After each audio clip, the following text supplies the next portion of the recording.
Here's an interesting story. What if Teddy never had a mental illness? Shutter Island alternative story. Let's begin. Good plot twist. Do not comment what you are doing. Just tell the story. Here we go. The ferry to Shutter Island arrives at the island, and all the people on board start getting off. Among them are two marshals, Teddy Daniels and Chuck All, who are on their way to the island to pick up a patient who escaped from the hospital 6 years earlier. They have a small talk during the walk. Chuck is glad that he's going home after this assignment, while Teddy can't wait to get home to his wife and kids. He asks Chuck whether he has any plans for the weekend. Chuck says that he will probably spend it with his wife, but Teddy says that he will probably take a trip to the lake house. They reach the car.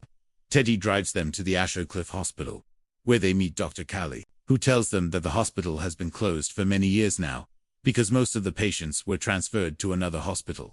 They reach the gate of the hospital, and Teddy asks Callie whether he knows what happened to the patients who stayed behind. Callie replies that some of them simply couldn't be moved. He then escorts them inside the hospital. As they are walking through the hallway, Teddy keeps asking questions about the history of the hospital, but Callie keeps ignoring him, and instead tries to make small talk by telling jokes. Teddy is clearly uncomfortable. He thinks that Callie is trying to hide something from him.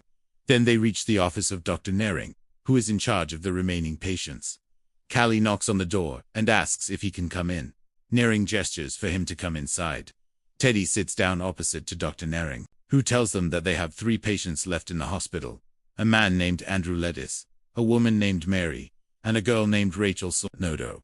Teddy asks whether they have violent criminals among them, but Nering assures them that they don't. Teddy doesn't believe him, so he goes to see the patients by himself, without telling anyone. He finds Andrew Lettis sitting on a bench outside. Andrew looks calm. Teddy asks him whether he's dangerous, but Andrew seems confused. He doesn't understand what Teddy is talking about. Teddy gets scared and runs away. He bumps into Mary, who is wheeling Rachel through the hallway. Teddy asks her the same question, but she just smiles mysteriously and tells him that he'll find out soon enough. Teddy gets even more scared and runs away again. He bumps into Callie, who asks him what's wrong.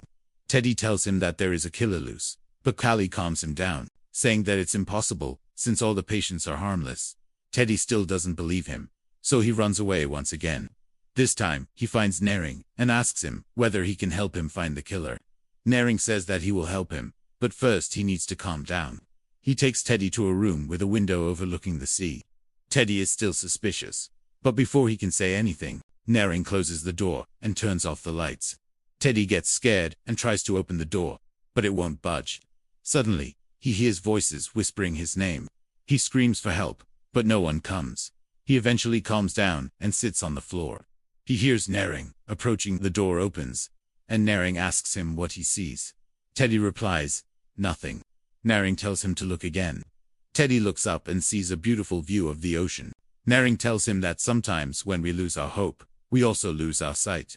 He asks Teddy what he thought he saw, but Teddy replies that he doesn't know. Nering tells him that no one believes him because he's the only one who saw it, but he promises to help him see it again. Next day, Teddy is back in the office with Nering. He tells Nering that he wants to leave the island right now. Nering tells him that he can do that, but he must first convince Marshal Chuck All to let him go. Teddy gets in his car and drives to the lake house. He finds Andrew there.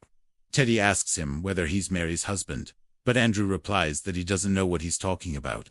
Teddy gets frustrated and accuses him of killing his wife, but Andrew remains calm and asks Teddy to control his anger. Teddy, realizing that he might be wrong, apologizes and says that he's sorry for mistreating him. Andrew smiles and tells him that it's okay. Teddy visits Mary next. He asks her the same question, but she gives him a mysterious smile and doesn't answer. She tells him that he'll find out soon enough.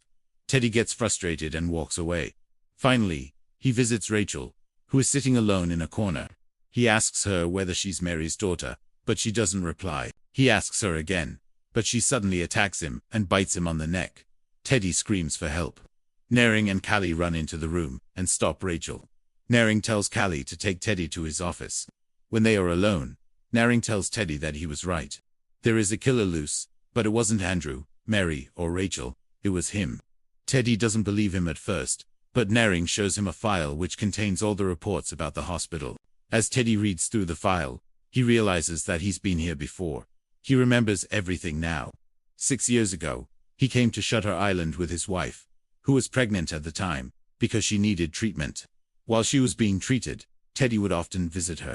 One day, he found out that his wife was having an affair with one of the doctors. Callie, furious with both of them, he killed them both and then set fire to the hospital. When the police arrived, they found out that Teddy was the only one responsible. He was then sent to Shutter Island for treatment. However, during his stay, he kept having visions of his wife and baby, who he believed was still alive. This made his treatment difficult, and eventually he managed to escape. Now, 6 years later, he is back on the island to find out the truth. Teddy goes to the lake house and finds Andrew, who reveals that he is Teddy's son. He tells Teddy that he and Mary are his parents, and Rachel is his sister. Teddy is shocked to find out that he is a father. He then goes to see Mary, who confirms everything. She tells him that she and Andrew fell in love after Teddy's wife died, and they decided to raise Teddy's son as their own. Callie joins them and tells Teddy that he always knew that he was innocent and helped him escape from the hospital. Suddenly, Chuck enters the room and arrests Teddy. Teddy is shocked, but Chuck reveals that he was in on it from the beginning. He tells Teddy that Callie confessed everything to him, and he helped them bring Teddy back to justice. The police arrive and take Teddy away. In the end, it is revealed that Callie was the mastermind behind everything.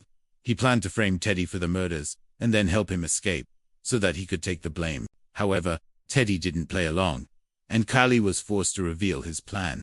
Callie is then arrested, and Teddy is sent back to prison. So what do you think? If you like this type of content, follow for more, and I'll see you in the next one.